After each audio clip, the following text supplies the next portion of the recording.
I'm Allison Hare, and welcome to Little Left of Center, the podcast that interviews culture changers that are reshaping our world and breaking new ground. Episode number 3. Y'all, I am so excited about today's conversation with Kelley Knight. She's the CEO, owner, and founder of Modern Mystic Shop. Modern Mystic is located in Pond City Market in Atlanta, Georgia, and online everywhere.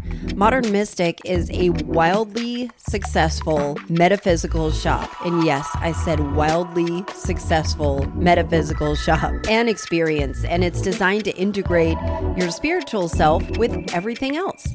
And as someone who frequently compartmentalizes my own spiritual beliefs and my business and everyday life, I was so glad to have a better understanding of how to merge it into one powerful source. Thanks for listening. I hope you enjoy my guest. Welcome, Kelley Knight. Hi, thanks. So I'm so excited to have you here. And, you know, I was thinking about this new podcast and who I can have. And this is about culture changers. And your name popped into my head and I'm like, oh my God, I have so much to ask this woman because you have started this shop and have turned it into almost a movement and kind of hit into some kind of zeitgeist. So what I'd love to do to start off, if you're open to it, is just tell us who you are, tell us how you got here, and then we'll go from there. Who am I? Isn't Who that are an you? existential question? Who are you? Who am I? Currently, I wear the hat of founder and CEO of Modern Mystic Shop. And, you know, I try to separate, I guess, who I am from the identity of the business because it's really easy to sort of go with the ebbs and flows of that success and take it really personally. So although I'm sort of like a steward for that business and it kind of has created this energy of its own, I'm also a wife. My husband is my business partner and we've created and grown this business together. I think I'm also a boss, which feels weird because my employees actually introduce me as that way. Oh, this is my boss. And that's something new to get used to because Kelley, you're kind of a boss. It's like, but it doesn't feel, I don't feel like a boss in the, I guess, the classical term in which I've had bosses. I feel like we collaborate, you know, and everyone's opinions are valid and we work in a different way. But I guess I'm trying to, it's actually harmful not to step into the boss title because when I don't really think about that, I am less aware of the impact that I have or the words that I say, you know, coming as a boss versus not. But how I got here has been an interesting road, at least for me. You know, I started in marketing. I went to college. I was a distance runner in college, went to UGA. So I've always had this sort of like competitive streak. And the cool thing about running is sort of like you're competitive with yourself. And I feel like that's how I've grown my business too. It's like I'm not really externally referent to what other people are doing, but I'm always trying to do better based on my own criteria. So marketing and media and that sort of life, which I learned during that time that I was really good at coming up with promotions, campaigns, and working with brands that really resonate. And I never had a bomb like campaign. It would always sort of, what we were talking about, go viral. And so I didn't realize how valuable that skill was. I thought, oh, this is what all marketers do. This is what marketing is. It's like creating these programs or these incentives that move a population of people to take an action. But it turns out that not everyone hits it 100% of the time. How did those ideas come to you? So you're asking me the exact same question. So I used to work for Gannett. It's a giant media company. And they actually pulled me aside to get on a conference call with the head of digital there, who is based in DC, to kind of understand how it is that I came up with these ideas so that they could replicate it in other markets. And I was like, well, you know, I'm like in the shower and I'm always in the shower. Yeah. I'm thinking about, you know, what the goal is.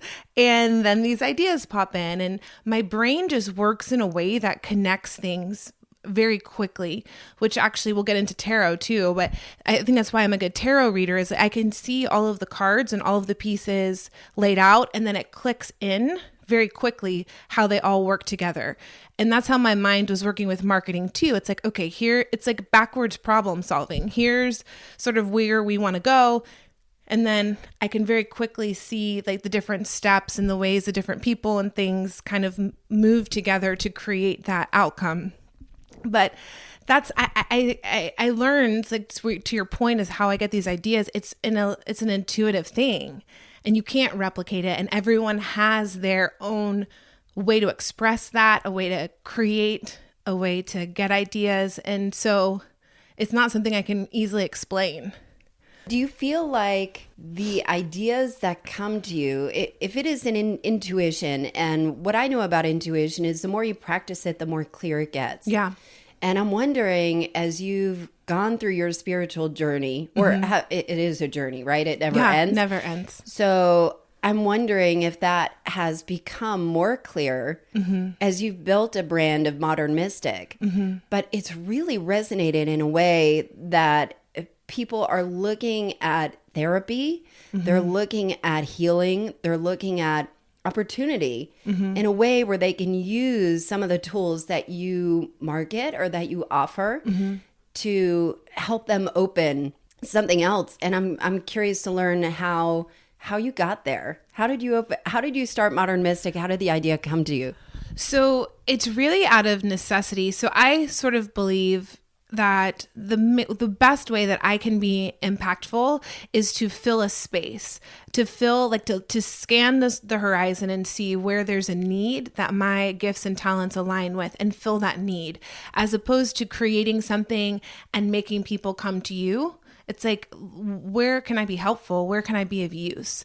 And so for me, I was doing tarot reading. That's a whole other story. So to speak to intuition and how that came to be for me is, I think it's twofold. I think it's healing. I did many years, like probably 7 years of intensive therapy and healing and group work, just to clean the garbage out enough to be able to sense who I really was and to hear my own inner voice. And all of that led to my intuition being blasted wide open. And so I think the first step is healing, and then the second step is honing. Ooh, that should be nice. Okay. I'm going to create a bumper sticker. So it's like healing and then honing that skill.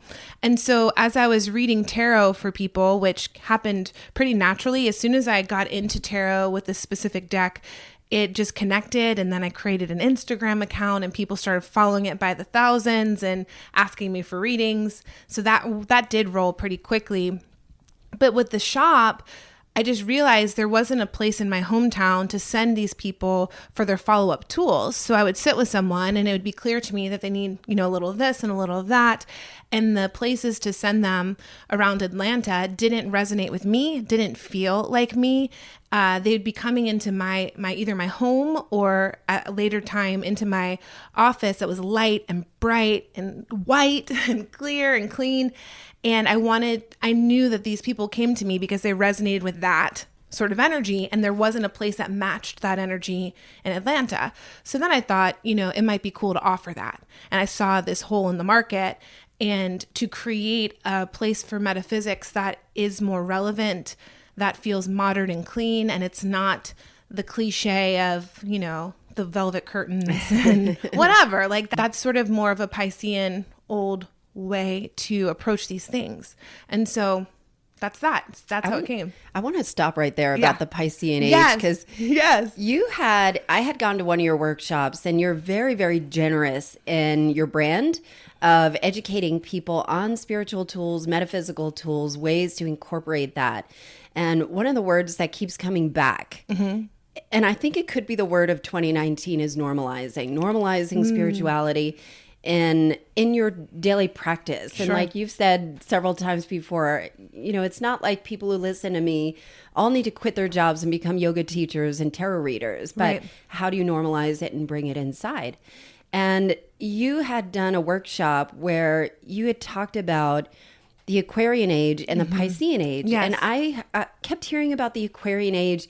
I had no idea what it meant. And you explained it, and it kind of opened up something to me where it actually allows me to organize information that's happening outside of me, outside of my world and politics, that made a lot of sense and actually helped give me an understanding. So if you wouldn't mind explaining that, because I think it was a really powerful tool for me. Thanks. I'm glad that it resonated. Yeah. It really clicked for me too. And I learned sort of so there's like the individual self and then there's the collective. And as the collective, it's easy to see actually, once you know about it, it's easy to identify ways in which sort of the Piscean age is kind of in its final throes, and then this new age is coming. So the age of Pisces lasted for, I think, 2,000 years, and it ended in 2012. And it's as an astrological time where it was more patriarchal, it was more hierarchical. Things were held in more secrecy. So it's the people at the top knew the magic information, or you had to go to the priest to get absolution. All of those ways in which, I grew up Catholic, and it's very easy to see sort of those tendencies in the way that we've been entrenched to believe in those sort of ways.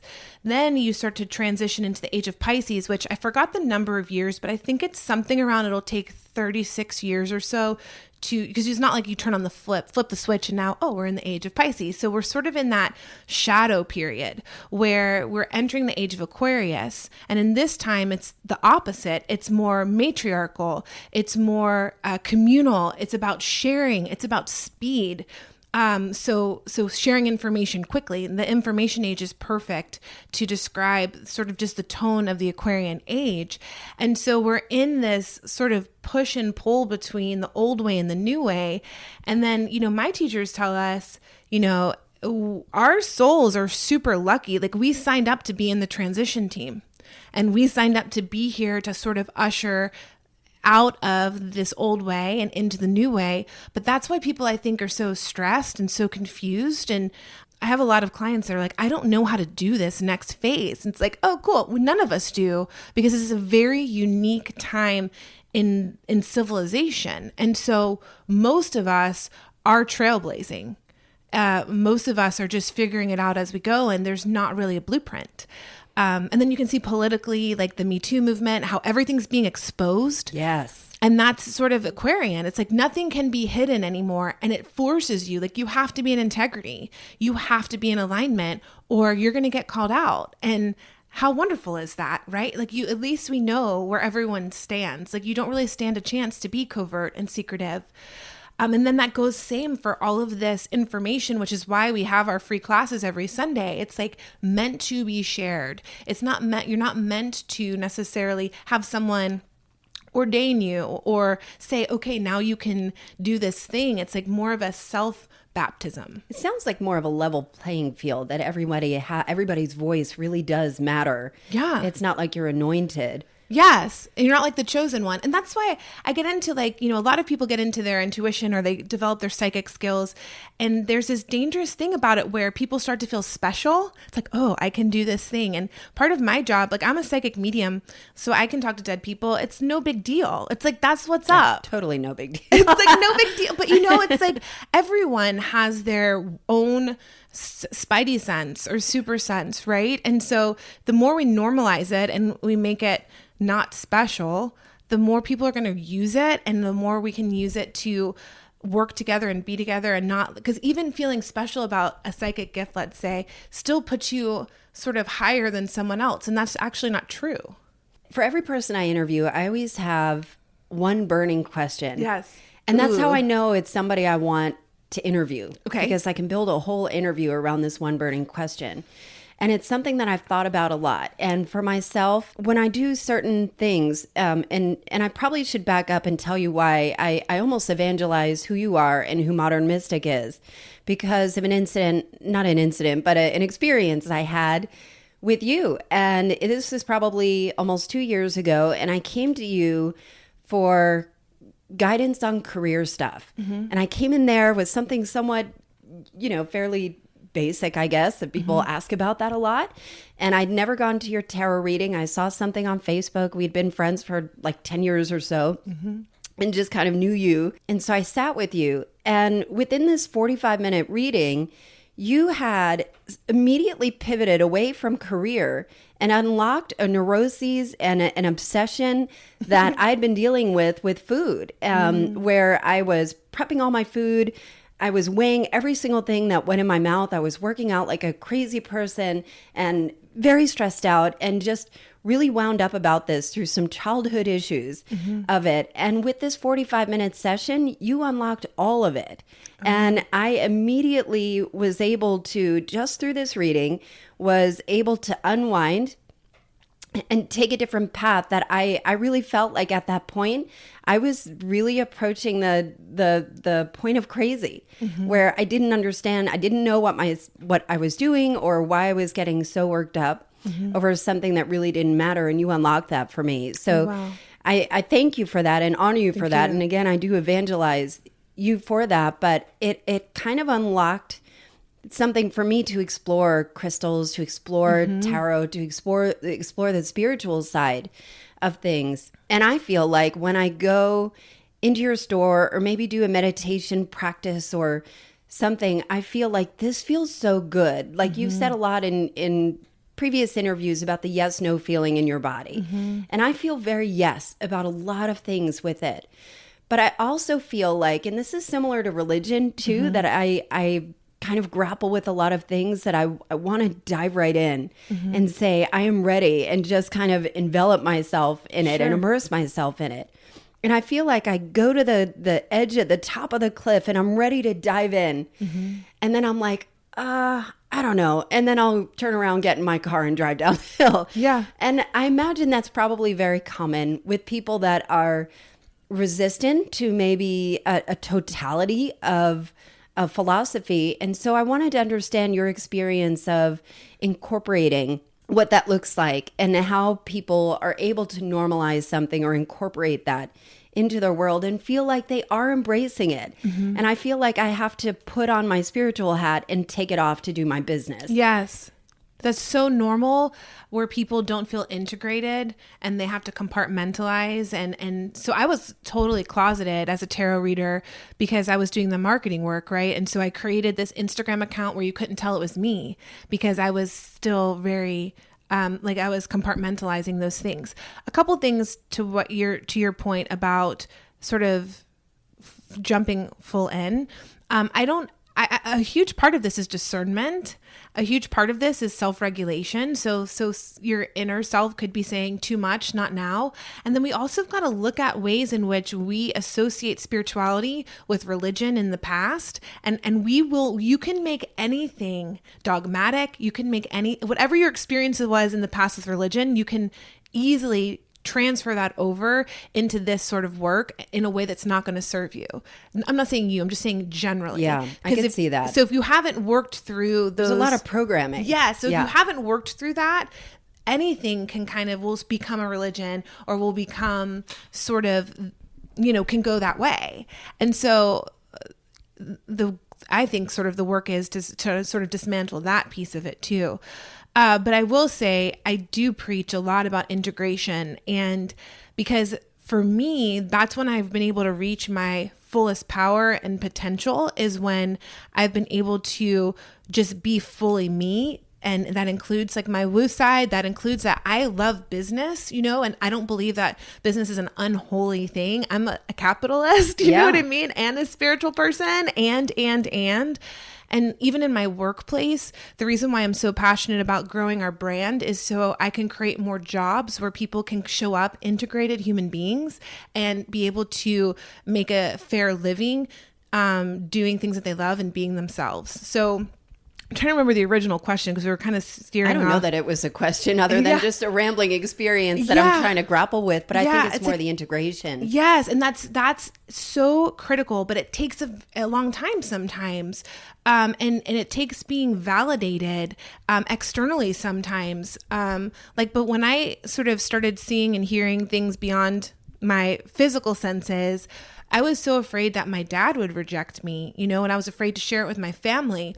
But what really helped me with the integration piece, because of who my dad represents in my psyche. Who does your dad represent in your psyche? I mean, it's like the little, like the daddy issues, like the little girl that just wants to have acceptance and who sort of determines their worth and value based on the acceptance of the father. You know, the father in many ways is our external reference point in the world, and our mother is sort of our internal monologue or dialogue. And so, you know, as a girl, I always want my dad to be proud.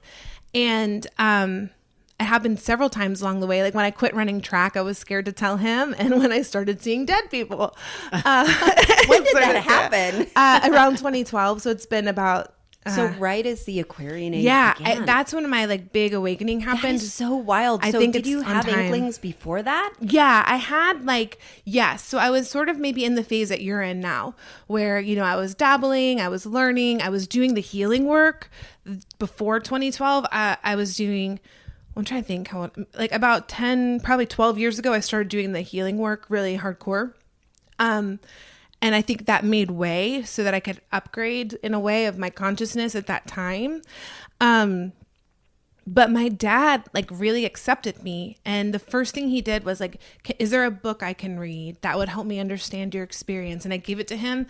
And that day we were at the pool and he read it cover to cover and there was like no judgment. And I'm not saying it's the most healthy thing to like get your worth outside of yourself. But at that time for me, it was what I needed. I'm like, okay, if this person who historically was more conservative, highly Catholic, all of this stuff can accept me as I am. It helped me accept me as I am. And then I took baby steps to grow from there.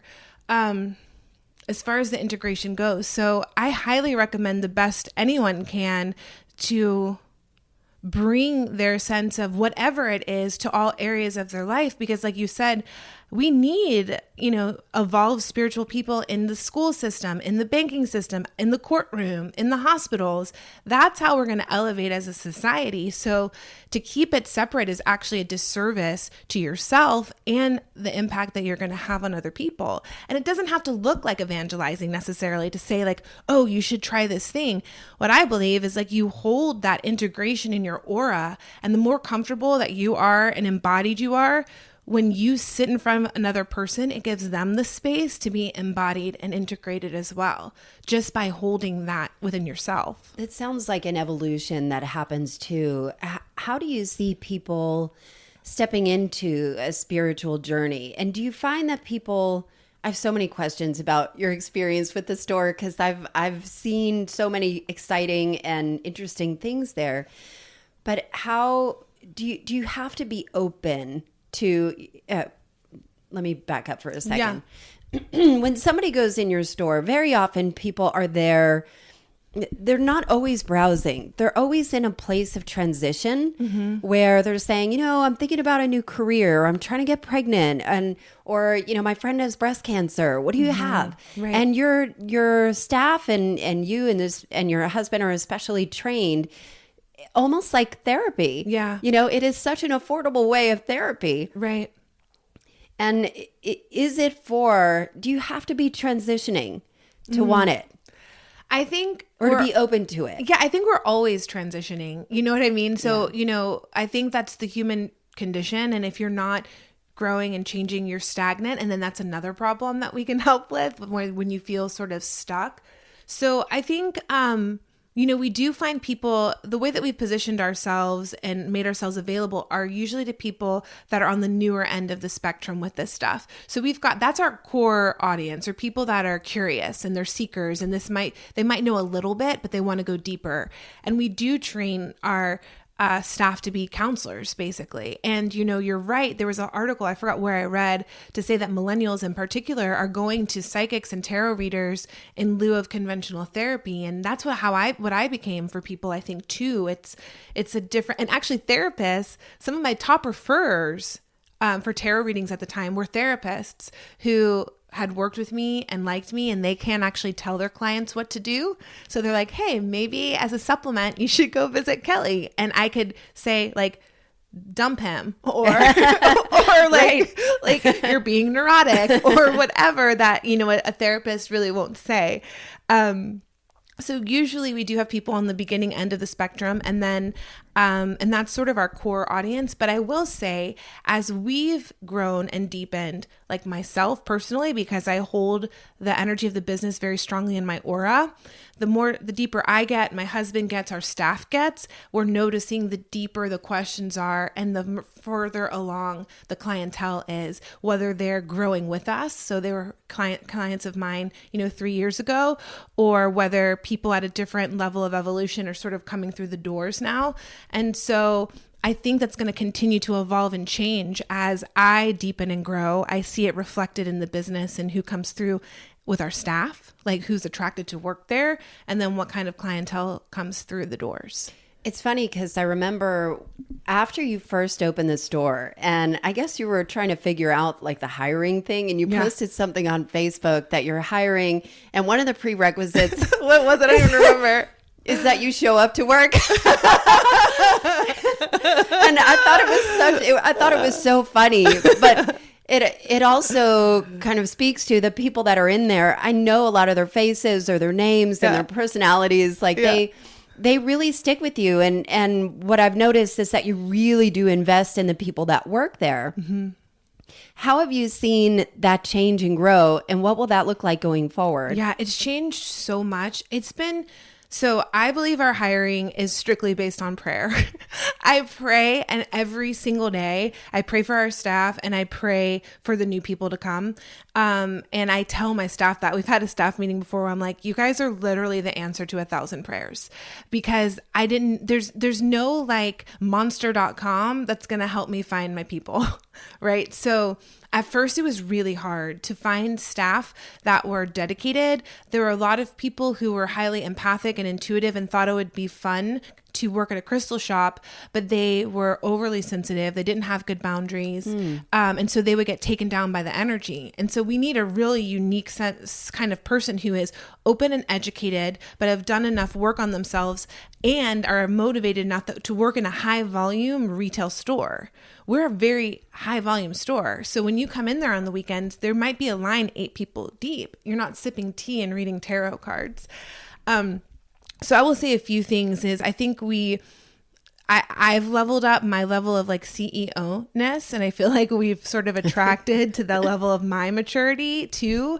And it's just like miracles, and everyone that's on our quote unquote corporate team, which is the team that I lead now that doesn't work in the store, they all came through the shop as hourly workers. And we had, Kirsten, who does our Sunday school team, she started working there just like one day a week with another full-time job because she wanted to be in the energy.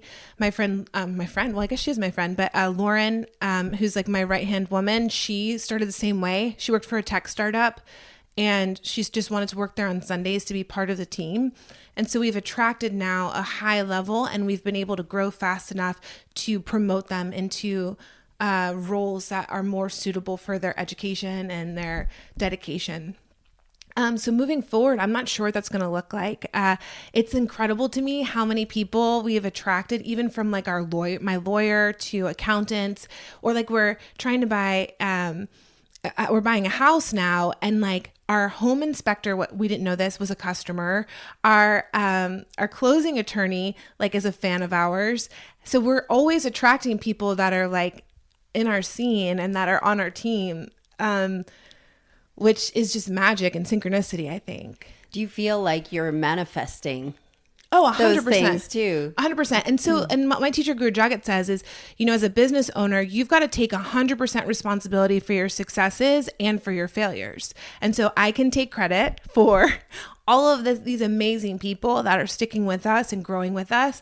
And then I also have to take credit for the rockier year previously where, it was a reflection of where I was at. What ways am I not fully committed? In what ways do I need to work on being able to hold this kind of work in my aura and be strong enough to hold the success? For somebody who's so empathic like you are, and from what I know about you, you are fiercely protective of your energy, but it takes a lot of energy to be out there as a brand, as a person, as a CEO, as a founder. How do you do that and still be so generous and giving? That's a great question. I haven't mastered it, but I believe like my yoga and meditation practice coming first most days has to be, it's like the most critical piece. Tell me more. So I practice Kundalini yoga. And so doing, Kundalini yoga kriyas and getting on at least 40-day meditations where I'm doing the same thing over and over again, it's enabled me to build my auric field to where I am the dominant energy in all of my interactions. So like, I'm not coming over to your side, or if you're having a shit day, I'm not sort of ingesting that and it's not affecting me so much. So that at a base level is my rock. And then I also do a ton of work on myself. I am, like you are a Scorpio. I've got tons of Scorpio in my chart. And so if I'm not in some sort of transformation work, I'm not happy and I get depressed and I can't be creative. And also because of my chart, I'm very community oriented. And so I do best in transformational community. And that's also probably why I'm building transformational community. And so you just got to kind of know what gets your juices flowing and like what actually revives you. It's going to be a different recipe for every person. But if you start to pay attention to those things, so I know I do well in community. So I'm part of this program with my teacher out in LA, and there's a group of 13 women, and we went through a year-long course together, and I signed up to do it again because that level of deep friendship and camaraderie and accountability and having a mentor really works for me. Sounds like a foundational base. For me, it is. Yeah. And so like I'm kind of a workaholic because I love it so much, but then I do leave for the past couple of years, it was every month I would leave for 4 days, and that was protected time, and I would go do my work and then I would come back. And so that's my thing. So that's what works for me. My teacher teaches us to do energy audits, which is just like a balance sheet, or like balancing your checkbook. It's like that's so old, balance your checkbook, but your budget. But it's like, if you can pay attention to sort of on one side of the page, what things that you do that fill you up. So for you, it might be hosting this podcast might be a boost, even though it takes energy, you're going to be getting energy from it potentially. And then what things that you're doing are expenditures. Like I'm like drinking coffee is probably actually in the negative column, but it's okay because I did 45 minutes of meditation this morning, and sort of create your own balance sheet to see where you need to beef up and like what you need to be in the black. It's like crowding out the bad. Yeah. Sometimes. But you have to be balanced. I mean, like that's the thing about a modern mystic. We're doing this whole campaign. We created these videos of what a modern mystic means to you, and we interviewed 8 of our customers, and it means something different for everyone. And we're fucking normal people. Like that's why I think my tarot reading went so well and grew so fast, because people would sit with me and I'm like a normal person.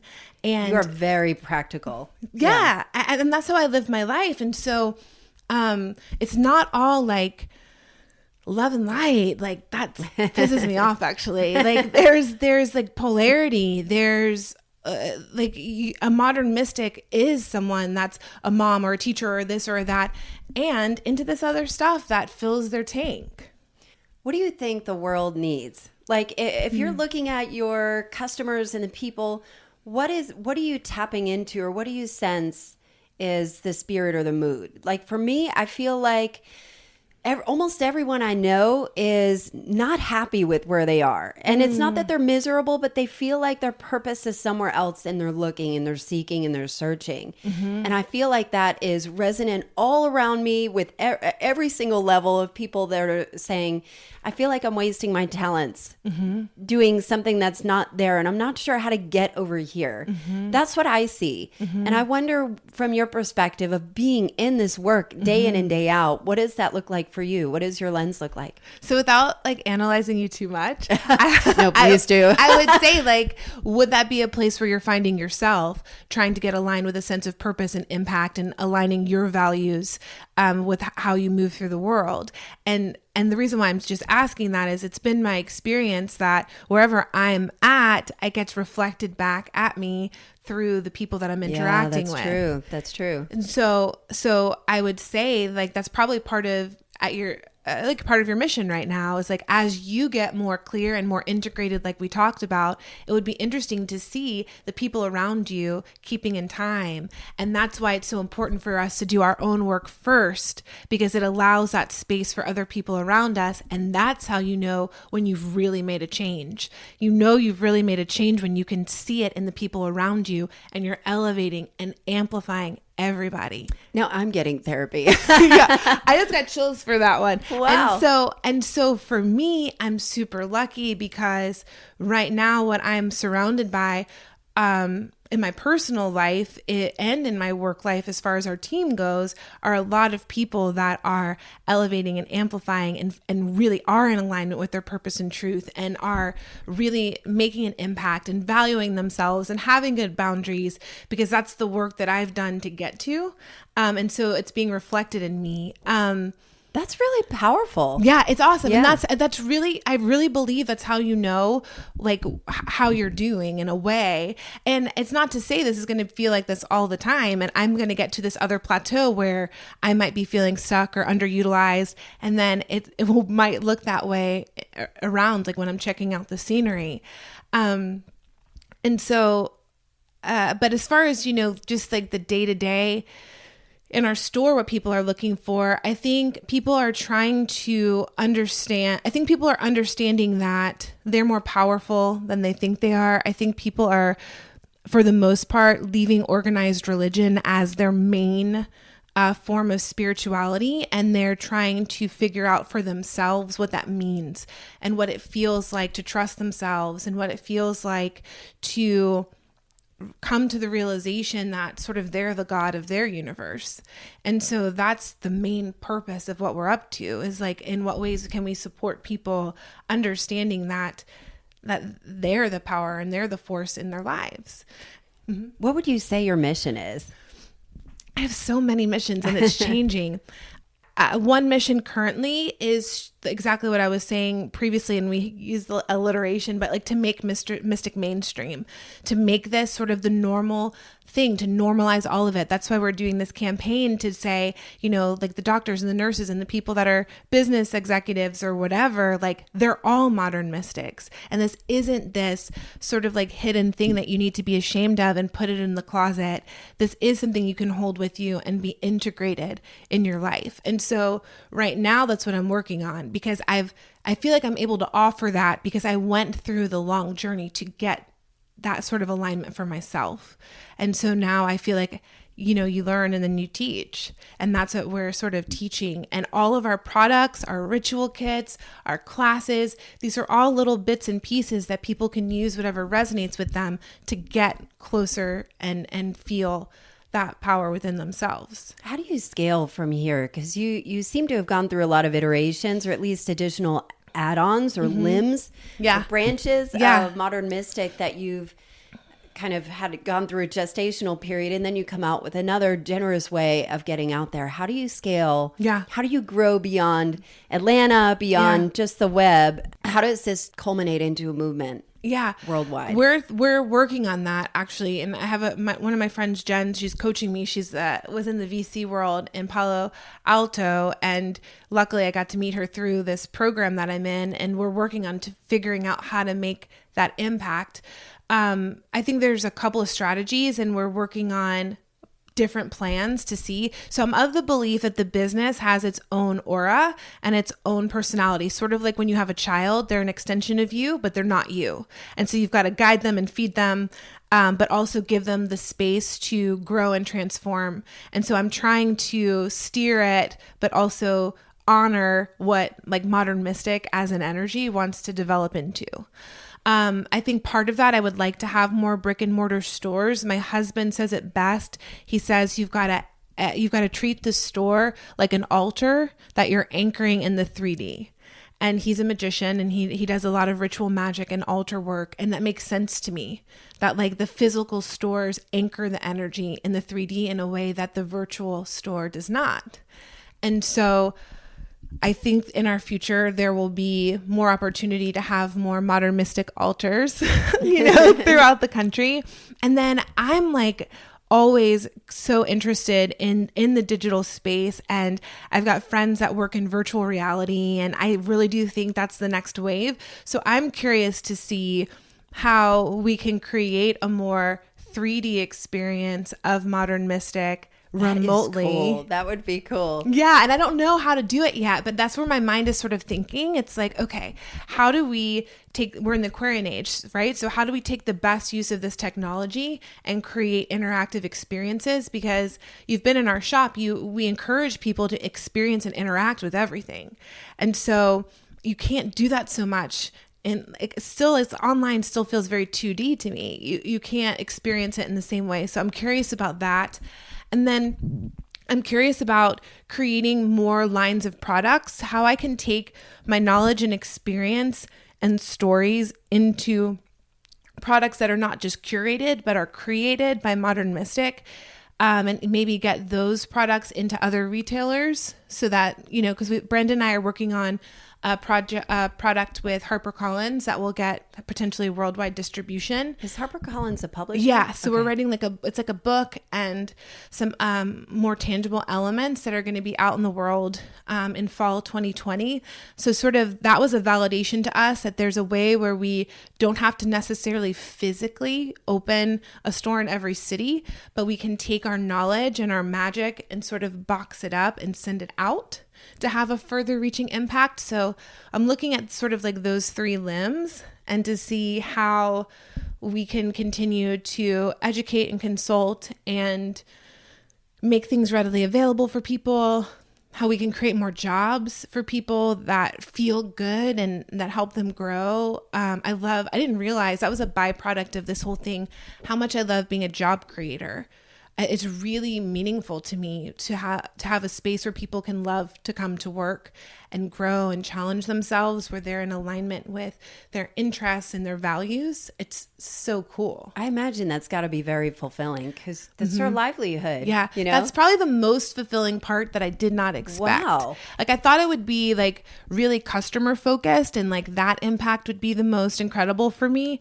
But the further away I get from the day-to-day transactions with the customers, I think that's the customers and being in service to them is how we make our decisions. But I think there's like our staff gets more filled up by that because they're having the interactions. And so as I've moved further away from that part of the business, I get the satisfaction from them getting the satisfaction of engaging with the customers and them like taking ownership on different products and projects as we grow. It's so cool. Are you a natural connector? Yeah, I'm definitely a natural connector and I'm also an introvert. I could see that too. So I like a lot of alone time, but yeah. And it's just like how we mentioned before, how my brain works. It really like instantly, it's like, I can't explain it, but like it just all forms instantly. And that works with connections too, or problem solving or development or whatever we're doing. I think it's so cool what you've done. And some of the things you've said in previous conversations that we've had about outgrowing your container. Yes. And I feel like when I talk to you or talk to your husband, Brandon, or talk to people in your shop, and you guys have so much information, like it's just so freaking deep. That's good. It's almost, in one hand, there's so much to what's important. Like if I were to go into, for myself personally, numerology or astrology, like it makes no sense to me at all, but I'll believe it, Sure. Kind of like reading horoscopes. Like, yeah, that sounds good. Sure. But I don't get it at all. But I feel like you guys are so deep with your knowledge that makes sense to write a book. And especially because I feel like you and Brandon have a very specific, unique voice. Yeah. To you as well, or a different, unique viewpoint. And because you're so practical, it makes a lot of sense to me. Yeah. And I know that I've introduced you to a lot of my friends yes. through tarot readings, and we're all huge fans. So in closing, I'd love to find out, what's next for you. And how can people reach you? How can people join your mission? What's next for me, I guess, is continuing to see what this thing wants to grow into and how I can do it, with integrity in a way that keeps me feeling in alignment and integrated, as we've discussed. How they can find us would be, if you're in Atlanta, my number one recommendation would be to come to a Sunday school class. We have them every Sunday at 11. So explain what those are. So those are classes that are open to the community from 11 to 12 before we open our doors on Sunday. And they cover tons of different metaphysical topics, transformational self-help. We bring in a lot of people from our community or people that are touring through that have a different skill set. So yes, Brandon and I have a lot of knowledge, but there are also areas in which there are other people that have more knowledge. And so we don't believe that it's just our way. So we'll bring in people with opposing viewpoints or different specialties to share their information. And then if you're not in Atlanta, that's on a podcast. So we have Sunday school at Modern Mystic Shop. We record it and then we play it the following week. So you can keep up that way. And then, always welcome to come to our shop. And then our website, modernmysticshop.com. We've tried our best to translate the in-store experience into the online space. So you can shop by solution. Like we've identified why people come. I think that's so cool. Thanks. Each product you click, you can see the maker because our stuff is intentionally made mostly by female, almost exclusively at this point. I want to say 100%, but there could be a dude that slipped in there somewhere, but by female-owned businesses. And you can take a quiz on there to see sort of what solution might be best.